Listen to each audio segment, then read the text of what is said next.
My first book, Rubicon's, in the Harvard Business Library, 600 pages with 1,000 footnotes.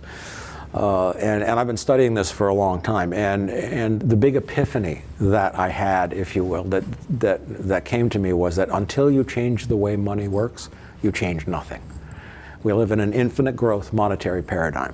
And 98% of all the mainstream media in this country is owned by a handful of corporations, all trading their stock on Wall Street, all of which must have continuing growth to show on their bottom lines for the shareholders. And they're all in service to the big banks and the financial houses.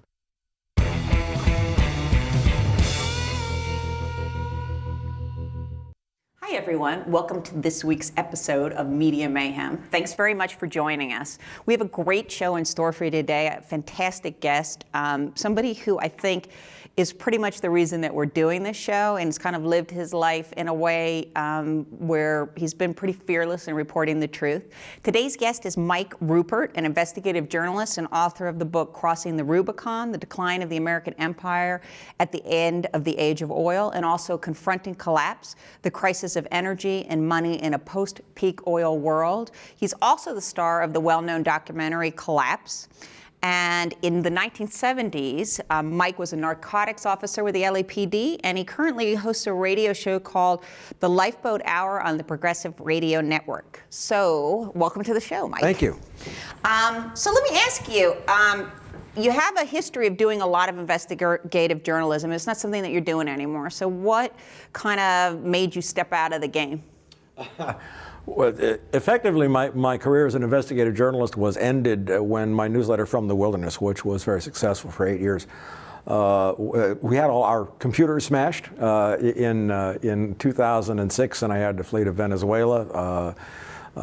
We were doing the Pat Tillman expose at the time, and our stories, Mary Tillman, Pat's mom, had come to me, approached me with 2,000 pages of Army records redacted. And so we were able to, we meaning myself and my military affairs editor, Stan Goff, who was a retired master sergeant from U.S. Army Special Forces who taught at West Point, we were able to decode those records. Stan really did most of that work, wrote the series. I published, edited, and put my horsepower, the horsepower of my publication behind it. And our computers were smashed just as we were outing Donald Rumsfeld as having had a direct hand in that whole very sorry story.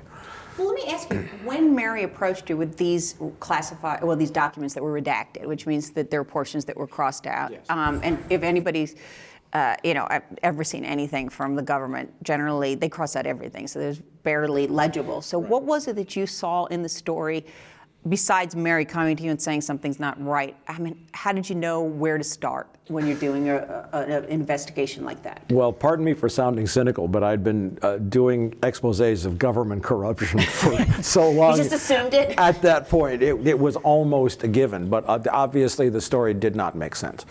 And Mary, she goes by Danny is her nickname, and she was heartbroken. She knew she was being lied to, and I knew she was being lied to. It was obvious that the answers were going to lie in those documents. Now, I was fortunate in that I had a long career. I came from a CIA family, a lot of military exposure, a lot of military investigative journalism along the way. But I had Stan Goff, who was just a treasure, a retired master sergeant from Delta Force, who had taught at West Point, one of the most brilliant writers I've ever met.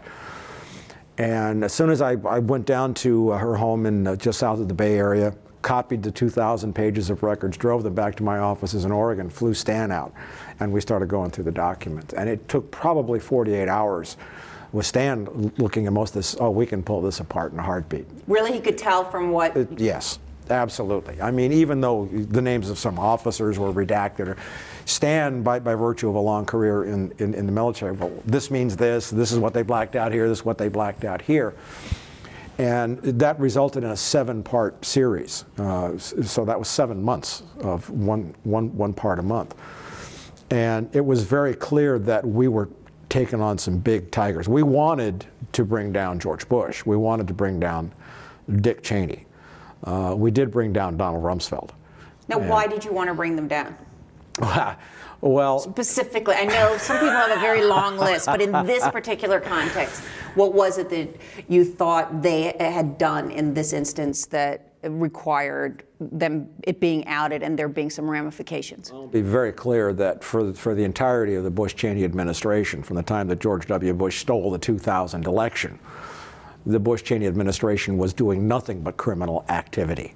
And I'd written and published many stories about all the crimes. I mean, there were no weapons of mass destruction in Iraq, et cetera, et cetera. And it was a brutal, heavy-handed, arrogant exercise of government, totally dishonest. And I was tired of being lied to.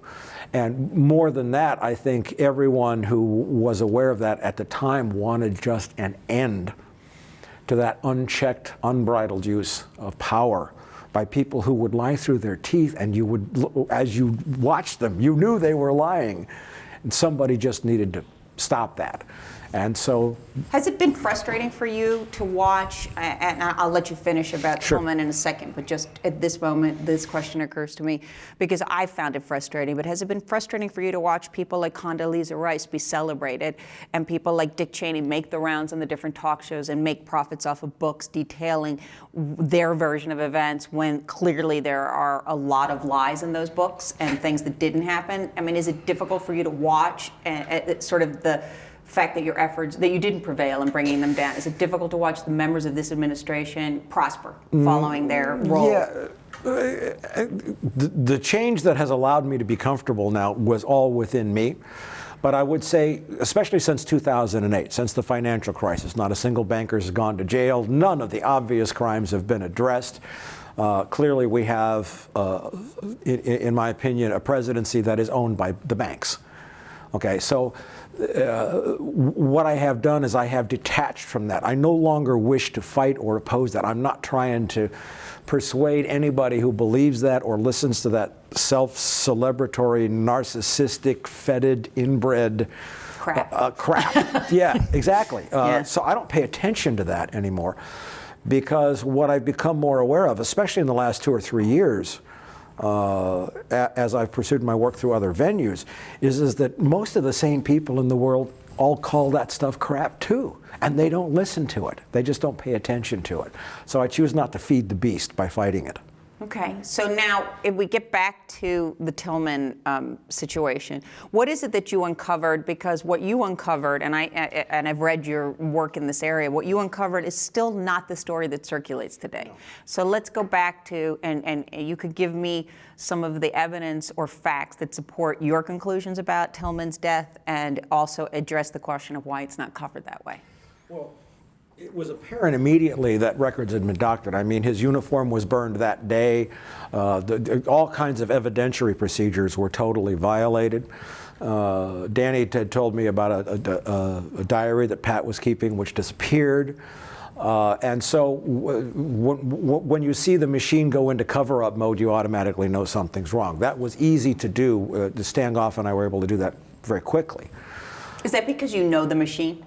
Yes. So for a journalist Yes. really to be successful in uncovering this kind of a cover-up, one needs to have somebody who's experienced. Is that right? Absolutely. Okay, because that's also lacking in our media today. I mean, Yeah. a lot of the people that know how these groups and these organizations function, I mean, you need to know that in order to know how, when they're doing something errant or different than usual. I left LAPD at the very end of 1978. But in the intervening years, I've done probably 15 or 20 major exposés involving U.S. Army Special Forces, Navy SEALs, CIA covert operations. Edwin Wilson, a major figure, I helped get him out of prison because he was convicted on. So I come from a CIA family. So I've spent really more time, if you will, with the soldier warriors from special operations than I have with the cops, but I know both arenas. And there are distinct similarities in how the cover-up machine goes into work. But the Pat Tillman story became much, much more tragic the deeper we got into it. An absolutely fake Silver Star was awarded. And that, in terms of within the military, was one of the biggest offenses. Pat Tillman was not well liked. Pat Tillman was a beautiful human being. You know, he gave up a $2.3 million a year contract with the Cardinals, but he was a star.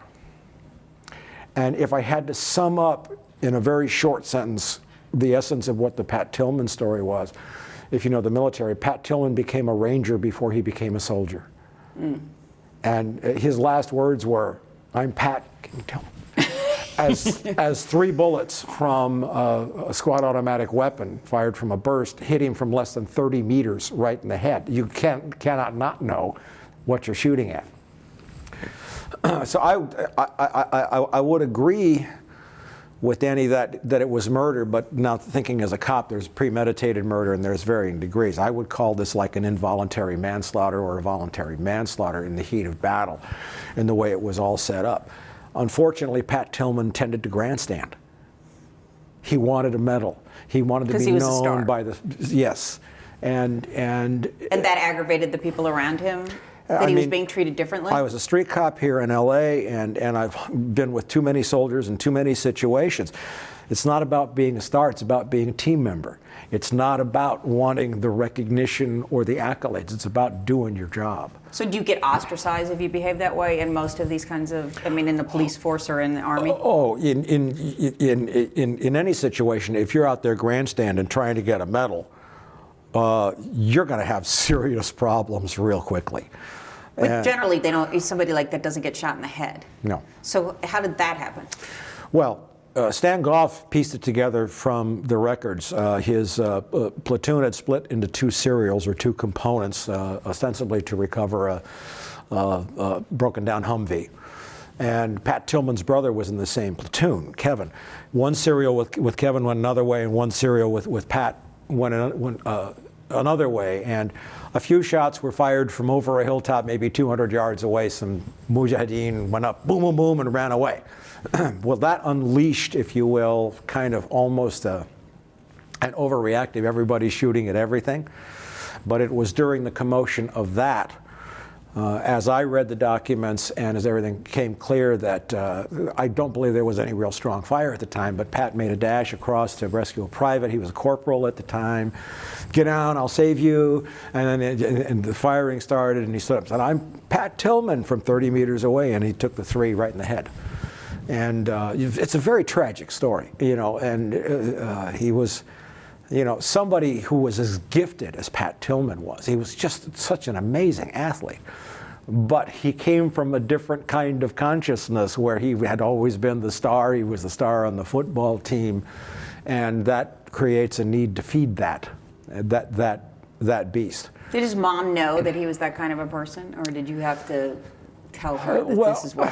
I think that I haven't spoken to her since Donald Rumsfeld resigned and since the Pat Tillman hearings, because I was out in Venezuela. I was hiding there. I had to flee there to keep the story alive.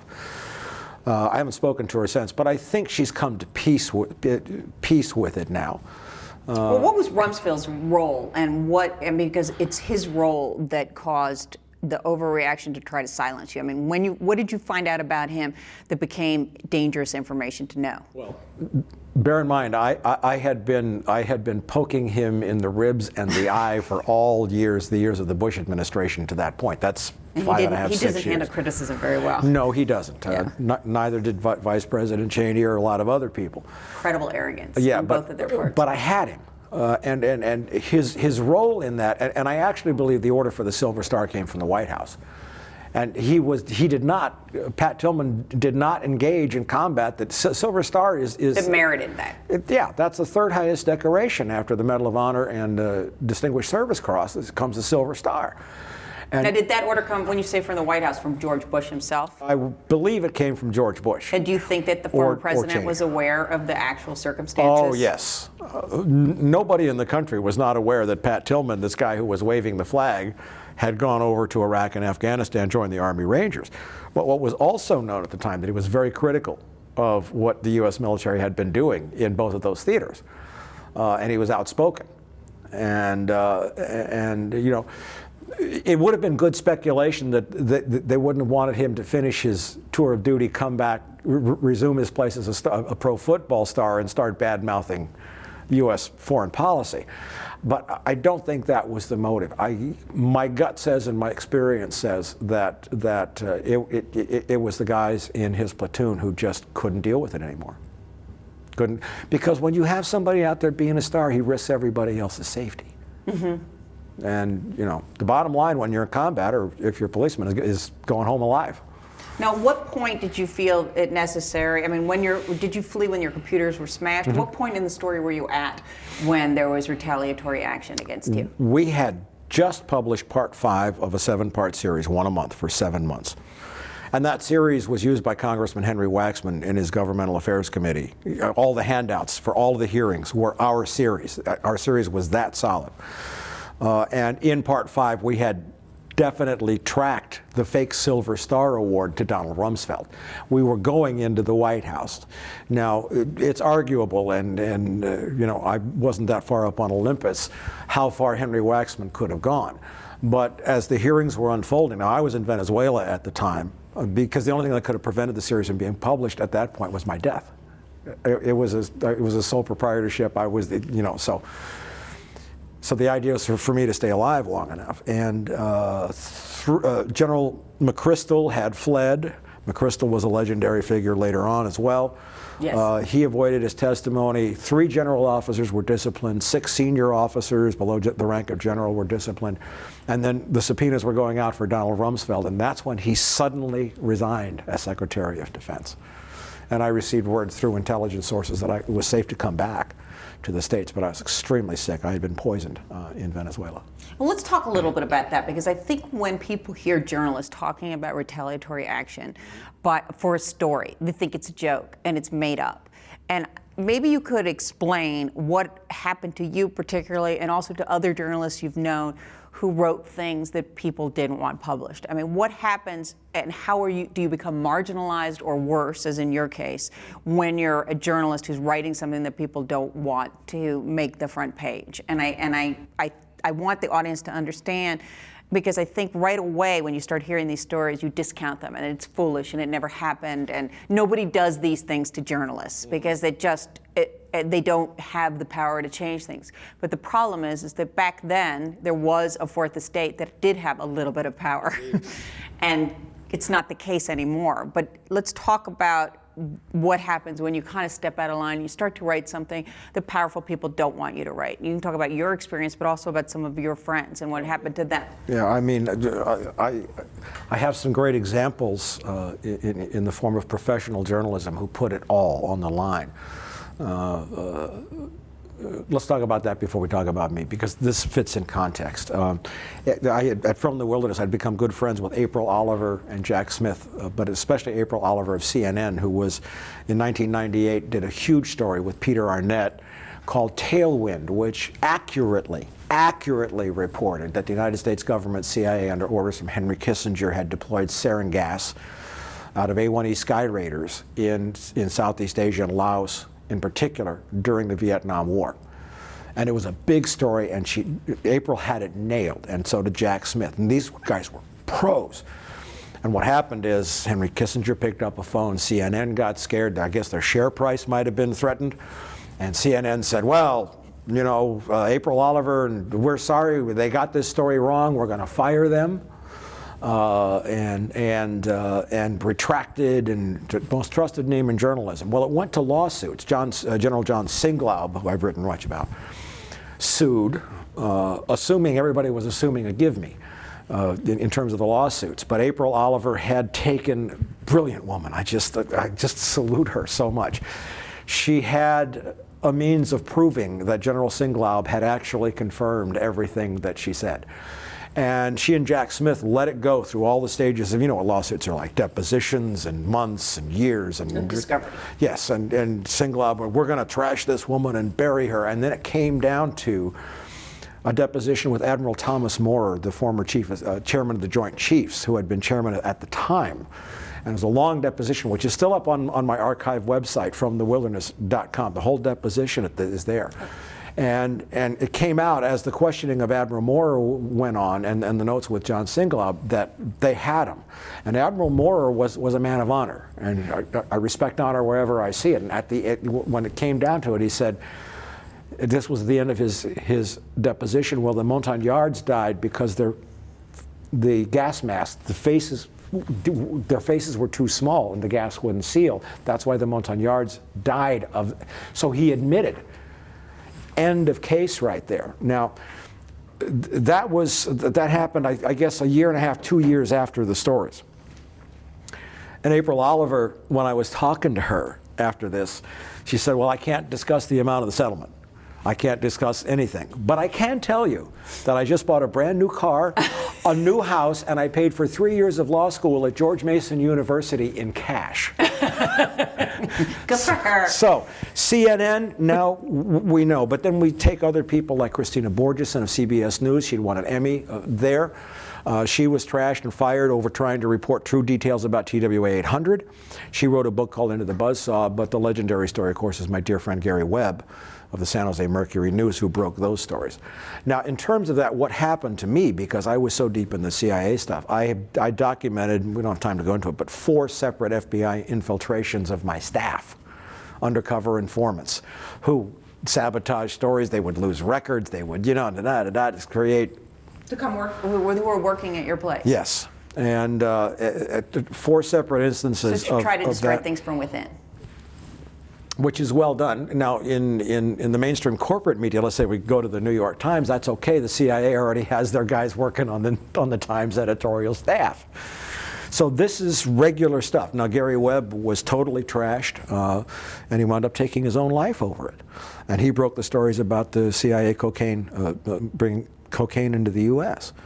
Well, let me just say, and I think it's something that you pointed out that people don't seem to understand. I'm constantly having a debate on my Facebook page and on other people's Facebook pages where they say that the media is to the left or the media is too far to the right. And I always reply that this is about dollars and cents. It's not about politics. It's about what will sell or what will hurt a corporation. When you said something about that maybe it hurt their stock price, talking to somebody that actually gets it, it's nice to sort of have it, but what are your thoughts on the media being, that what you're reading is being influenced by left-wing or right-wing politics? That's all a red herring. It's all mindless distraction. I mean, my first book, Rubicon's in the Harvard Business Library, 600 pages with 1,000 footnotes. And I've been studying this for a long time, and the big epiphany that I had, if you will, that came to me was that until you change the way money works, you change nothing. We live in an infinite growth monetary paradigm, and 98% of all the mainstream media in this country is owned by a handful of corporations, all trading their stock on Wall Street, all of which must have continuing growth to show on their bottom lines for the shareholders. And they're all in service to the big banks and the financial houses. So, clearly that would influence coverage of the economic collapse. Absolutely. And coverage of everything else too. But I'm just, if you use that, I mean, explain, I mean, that when people say, well, where was the New York Times when the economy, you knew what was about to happen, and you actually wrote about what was about to happen, and you could see that in the movie Collapse. Yes. But for people need to understand, like when you ask where was the media then, your analysis of it explains where they were, why that information wasn't in the paper. The media is a part of the problem. I mean, I'm old enough, I'm 62 years old, and I remember during the Vietnam War, I remember TV reporters getting one of those huge, gigantic cameras with the sound booms and going out in combat zones and bringing you the stuff live and asking you the questions. Live. I mean, there was a fourth estate that had some teeth, but I think the lessons from the Vietnam War have been learned by, if you will, the powers that were, I call them the powers that be. And so they have refined the art of mass manipulation. Now for anybody to even talk about left or right, I just turn around and walk away because I realize I'm dealing with a zombie. I keep writing the same thing on the Facebook page and saying to them, seriously, as a journalist, when you go to sell a story, particularly if you're freelancing, you understand what it is they want to publish and what they don't, and the correlation between what makes money and what doesn't, or what affects the status quo and certainly their backers, the banks, and what won't. And for people to think that there's some other agenda driving the news, it makes me crazy too. I mean, I wanted you to talk about it because you actually are experiencing it. I mean, and what you point out here is another interesting point: how they cover the war, how it changed. And I'm curious what you thought of that embed process. I mean, the coverage of the Iraq War, and everybody said, for the first time, we're watching the war on television as they make the strikes. And I thought quite the opposite. Well, yeah, I mean, right after 9/11, I picked up that CNN was allowing Army intelligence staff to sit in their newsroom. That told me everything I needed to know. I remember days when a journalist said, if you're gov, you get out of here, man. And you know, when you had like an Edward R. Murrow personality, you had somebody that's, get out of here, I'm doing my job. But now they open the door and just invite them in. So why does that matter? Tell people why it matters. It matters because we're supposed to be able to trust something as really being unbiased. And you know, the fundamental sacred honor and responsibility of a journalist is to find the truth and tell it, and let the chips fall where they may. And for you, that meant going to Venezuela and getting poisoned. And having my computer smashed. I was also charged with sexual harassment. Took me $30,000+ to beat that. Now I invite anybody, but nobody will touch it because I managed to outlive that and last to prove it was a setup. I guess maybe this is also because I'm getting old too, is that I just don't want to fight those battles anymore because they're Sisyphean. Any victory is Pyrrhic. What do you get out of it? That system is not going to change. What I believe is going to happen is, and I believe it's happening now, is the system of mainstream media is going to die. And let it die a good death. Yeah. Or a bad death. I hear you on that, and I do think it's going to die because if you keep doing, and we've actually had somebody on here who's the managing editor for the Huffington Post talking about news aggregation. I mean, it's a show. It's a show. Mm-hmm. They pull like the stories that they think that you will like that really may be true or they may not be true, but they're certainly sellable. Mm-hmm. And that's what you're watching. And I think the public has an appetite for something different. And if the mainstream media dies, hopefully something will take its place, because without people doing your kind of work, mm-hmm. then we have unchecked power. There was a great quote, and I've been very involved with black activists for a long time. Black Panthers love me, and that's left, but I also made friends with Ron Paul early on, years ago. It has nothing to do with left or right. But one of the best quotes I ever heard was from a Black Panther named Fred Hampton, who was shot 27 times by Chicago police while he was sleeping in bed with his girlfriend. He said, we get answers that don't answer, we get explanations that don't explain, and we get conclusions that don't conclude. There it is. That's the problem. Well, let me ask you, when we're talking about media, what do you think right now are some stories that the media is missing, or that they never have covered? Something that is happening right now that you're watching and that they are missing completely? Well, the collapse of human industrial civilization is well underway. It's not coming back. The short version is infinite growth on a finite planet is not possible, and it has to do with energy. Peak oil was one of my big subjects. That's being totally ignored. They're trying to sell us stuff about recovery, and nobody believes it. Let's take a moment to talk about peak oil, because Sure. It's something that you talk about in the movie Collapse. And the movie Collapse, by the way, just for my audience, I'll give you, since we're at here, a quick review of it from Roger Ebert, who wrote, I have a pretty good bullshit detector, and it's never moved off zero. Above all else, see Collapse. Yeah. And high praise indeed. It has been viewed by more than 5 million. It's been viewed more than 5 million times globally. It's an incredibly good movie, and it's really you just talking, which is quite, and still rather, it's still riveting. So why don't you explain what you mean by, by the oil, by the collapse? Okay, why don't you just explain it? Yeah. Basically, the peak oil, post-peak oil world. The very short version is that it's been well known, well predicted, and now very much confirmed that global oil production was going to peak, and it did, late 2005. And that's a long separate discussion. There's no other cheap energy replacement to replace oil, and all of this nonsense about shale oil is a lie. Fracking. The lights are going on a lot of places about how deadly fracking is, but the point is that money has no power to do anything. Printed money, the dollar. You can't eat it, you can't put it, it's a symbol. But money represents the ability to do work, but energy is the ability to do work. And without cheap energy, plus the resources, Mother Earth's running out of copper, she's running out of coal, she's running out of, and the planet's suffering horribly.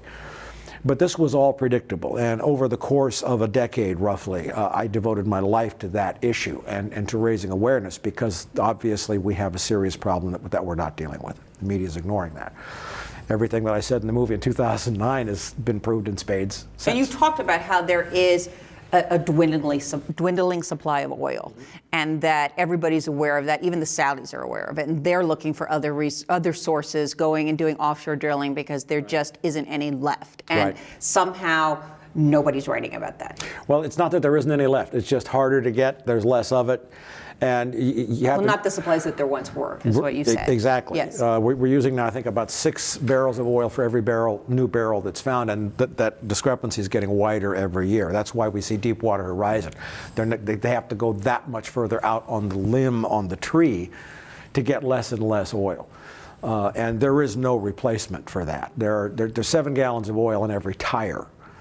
Okay, and there are 1 billion internal combustion-powered vehicles on the planet, and all requiring enormous amounts of 10 calories of hydrocarbon energy in every calorie of food we eat in the industrialized world, unless you are an organic permaculture farmer, which the big corporate food conglomerates do not want you to do. And of course, there are enormous And you actually talk prices. too. I mean, when you're talking about how many carbons there are in each calorie, you're talking about that when the food being, the oil having to be moved, and I mean how you have to transport every bit of oil that you get as well goes into that calculation. And that you also talked about how this is the only reason that we went into Iraq. Oil, yes. It should also mention that all commercial fertilizers are made from natural gas, and all pesticides are made from oil. That's right. Okay, so but and in my second book, Confronting Collapse, I have 3 quotes from George W. Bush, from John McCain, and from I think it was from Rumsfeld. Is that the axis of evil? Yeah. Sorry. Well, we have to put more points in there, but they all admitted that we went to Iraq for oil. And they said it. It's there. It's just that nobody did anything about it because the mainstream media, that's the other issue with the mainstream media. They might bury, and you've seen this, 17 paragraphs into a New York Times story, there's the sentence that should have been the lead. And it's way down, because the mainstream media, not only, if they do put it in the record, they don't acknowledge it. It doesn't, they've lost their head saying, that's the issue. And that's that. But on top, if they write a story like that, I think what you see right after that is a Dick Cheney version of what happened, where now people will say there might not have been weapons of mass destruction, but they got the wrong intelligence. We all got the wrong intelligence. The whole historical perspective is being rewritten when it's so clear about what actually happened. And I wonder the role. I mean, the media helps to perpetuate the myth. I mean, they really do, by not putting that at the top of the page. Like that for years, this is what happened, and now, and putting the perspective of what Cheney's writing into perspective of what actually happened. And this is what Dick Cheney's saying, but here's everything that I researched. But you have also held up a mirror to the American people, to everybody who was a consumer of news. Because when it is so obvious that such egregious lies were being told, where was the outrage to force accountability? That didn't show, and the American people have rolled over. I think I would come back at you with those few people that did raise their head got it chopped off. So I do think anybody who protested the war got wiretapped, got harassed, got followed. I mean, anybody of any kind of public that anybody would pay attention to, even somebody like Cindy Sheehan, anybody that protested the war got buried. Sure. So while it's frustrating to look at the situation and see Americans rolling over, I do have some sort of empathy for the people that were afraid if you watch what happened to the people that weren't. Empathy, yes, but I'm a warrior. That's what I am at heart. That's what I am spiritually, according to my spiritual practice. And the warriors will always show up. Their job is to put their body in between what they love and the enemy. That's what warriors do. But so many people, I'm just one of many. There's so many great heroes that have stepped up and taken the blows. Which, in retrospect now, I would say we were holding space, waiting for a change in consciousness, waiting, if you will, for the collective consciousness of the human population. It's one planet now, and we're becoming very aware of that. Yes. That we all share one. Our fate is common. Is that when we get to a certain point where human consciousness has been beaten into a state of reasonableness, suffered enough, if you will, that there will be an opening for a collective and massive change in consciousness, to just take a look around at everything and say, this is really screwed up. We got to do something different. We got to do it now. And so we hold the space for that and hope that that comes. I thought it started to come a little bit because I think people did tire of that war eventually, but I still think it's murky. The reasons for it are because they weren't on the front pages and because nobody was held accountable, that we're left with this fictional history of what actually happened. It's not just the war, and this is where, take for example Chris Dorner, the recent story. I mean, he's such a perfect vehicle to discuss all of this. It's not just the war. Let's just stop for a second. We're talking about Chris Dorner, the LAPD cop that went on a rampage. Yes. And began, after being fired, saying that he was fired for racist reasons, and he began killing members of the police force, but not the LAPD, because he went on the outskirts and killed the ones that I guess he could get to. So go ahead. Now just give a little background. Okay, and I think that's a misnomer. I think he deliberately intended to kill Captain Kwan's daughter. And I think that was his first, that's a special forces tactic, but this is where I come in. So, yeah, well, tell me. So I think it's wrong to talk about in terms of the war here and energy here as if they're separate. They're not. Everything is connected. And what Christopher Dorner was, and I know because I was an LA cop, deeply embedded, entrenched in the LA. I carry a lot of LAPD history, but I've spent 2 or 3 decades working with special forces and SEALs, and I come from a CIA family.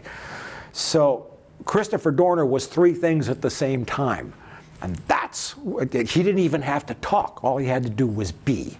He was an LA police officer, sure.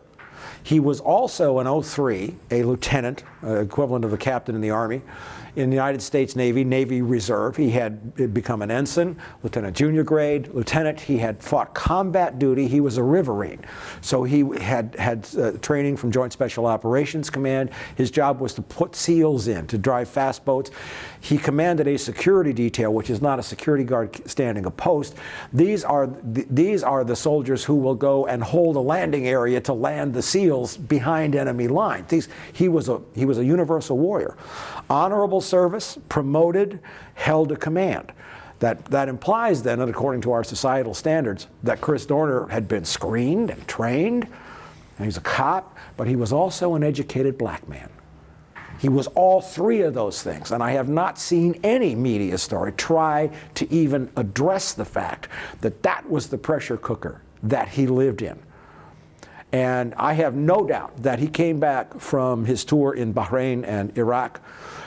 He saw combat there. He saw action. I have no doubt that he came back sickened by we killed 2 million Iraqi civilians. Special Forces goes and kills family members all the time. That's what they do, among other things. Okay, that's one of their missions. They keep the books on political figures, and you want to make a point, you go kill their family. And that's how he functioned when he was trying to make his point. That's how he was trained to fight. And so he brought all that back in, and what did he want? He'd been an explorer scout. He wanted to be a cop. His whole life was focused to becoming a police. I joined the military, did everything right, and he came back and he wanted to say, okay, let's just have a place where something is honorable and something operates like it's supposed to. Now, with respect to, I believe his so-called manifesto was doctored. The writing style changed in the middle, and then the Democratic Party or somebody wrote the whole thing on gun control. That got in there. Well, you think that? I've done forensic work. I don't know where that came from, but it doesn't fit. I was not going to believe that he wrote it until I heard him say so. But he's not talking, is he? So you didn't think it would end with him talking, did you? Oh, I knew that the utmost priority after he struck first was to kill him. He was never going to be allowed to talk, ever, because of what he was and what he knew. And just all he had to do was sit there on the stand. And he holds a mirror up to the face of the whole United States of America saying, don't you people get that something's really wrong with your society if this is what comes out of it? I don't mean him as a flawed human being, but a guy who had accomplished all of what he had accomplished. and did that. He wasn't justified, obviously, in doing what he did, and I have never said so, but I understand what he did. Do you think that there was no place for him in the police department as an educated black man? Well, I don't think that he was targeted for that reason. Now, this is where I know the old guard network at LAPD really well, and of course nobody will dare to challenge me on that because I'm well armed, if you will. Okay. But we're knee deep in military analogies here. I believe that he was he was correct in making his allegations against the training officer. I read all of that and I said that makes perfect sense. I understand how the trial boards work and all of that. I do not believe he made false statements. He was an officer gentleman in the Navy. He had a command. This is not somebody who fabricates statements, and he's certainly not dumb enough to do that. And I believe in his manifesto he laid out a clear prima facie case with video and other evidence that he was. But what I think was he crossed the wrong good old boy network. And there's an old saying that those who win in a rigged game get stupid. Oh, this guy thinks he can come mess with us. Okay, we'll just, and that's where the old knee-jerk, the old LAPD DNA that would go back to, if you will, LA Confidential, one of my favorite movies, kicked into operation. And they said, okay, we'll fire him. We'll get rid of him. But I think they screwed with the wrong guy. And I'm not saying he was justified. I know, but I'm still unclear of when you said he was an educated black man, what you're inferring by stating that. I mean, is it he's an educated black man that tries to fit into, like you said, a good old boy network in the LAPD and won't play? Or is he an educated black man that there's no place for him in America? No. What's the point of saying that? No, that's what kind of they overlooked. That wasn't a motive to do anything to him. All right. But you know. But what did you mean when you said that? He only had 3 years on the job when this happened, and this happened, I believe, when he was on probation. Okay, so he's a guy who spent his whole life trying to play by the book. And did it. I mean, his military service says that. And I think he had a legitimate question because in this world of cognitive dissonance where we have to mesh the reality that we live with versus the patina of what mainstream tries to tell us is reality, the surface, the facade, it creates cognitive dissonance inside. And I think he was trying to find his way through that. And you know, I've spoken to many military veterans who, especially, I was deeply involved in the Occupy movement too. A lot of problems with Iraq and Afghani military veterans and the way U.S. police operated during the Occupy movement. There's a fissure there too. So I think everybody has a breaking point. And I think he got to the point where through all he'd seen and been through in his life, he said, will somebody just please behave the way you told me I was supposed to behave, and will you behave the way you're obligated to behave? And it didn't happen. Now, you know, and do you see the same scenario being played out again and again with veterans coming back?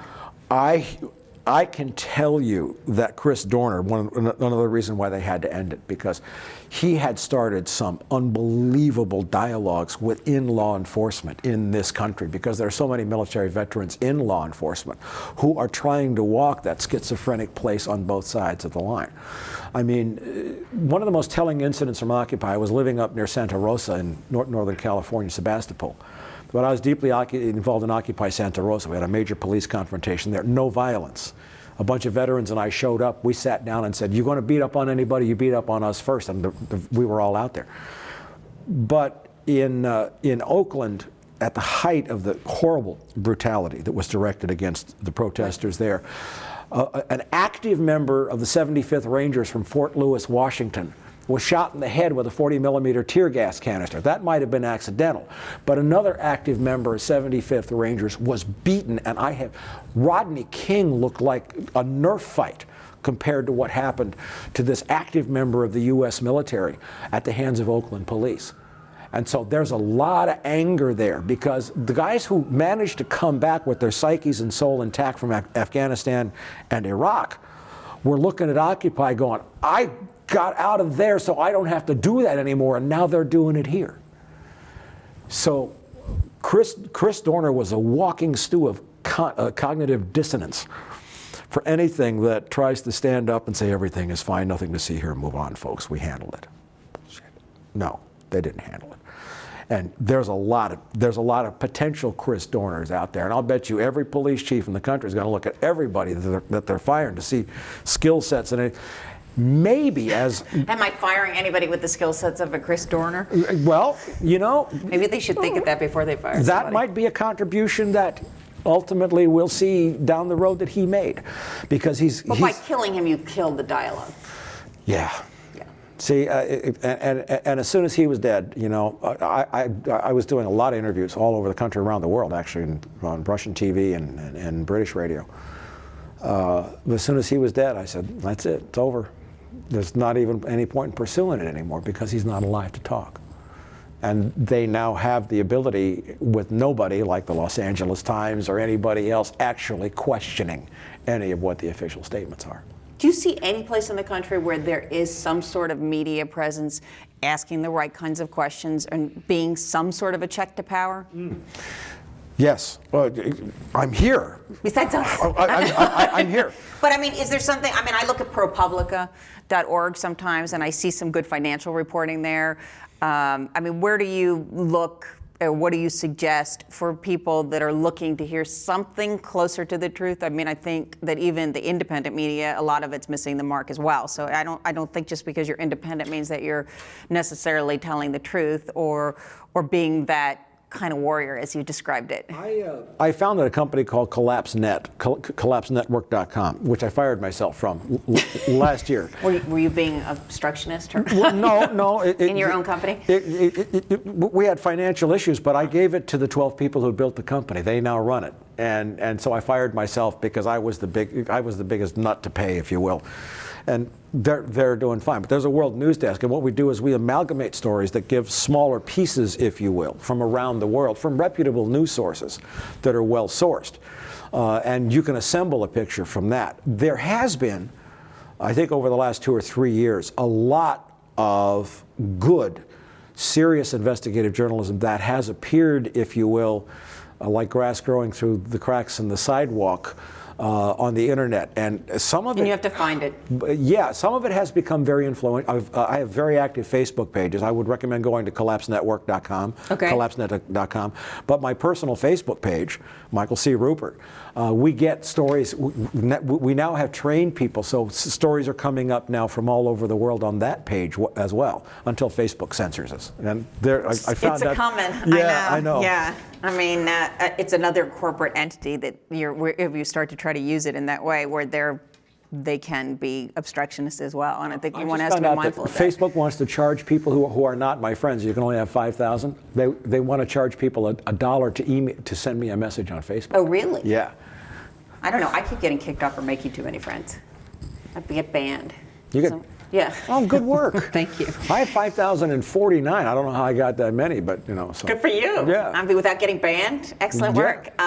Anyway, I want to thank you for being here. Oh, We're wow. going to have another 45 minutes with you later in the week, but I appreciate this. I only got through maybe a quarter of what I wanted to ask you about, because you have a pretty extensive resume. You've done a lot of really interesting work, especially that it totally meshes with our show, where sort of fearless, to the point, real investigative journalism.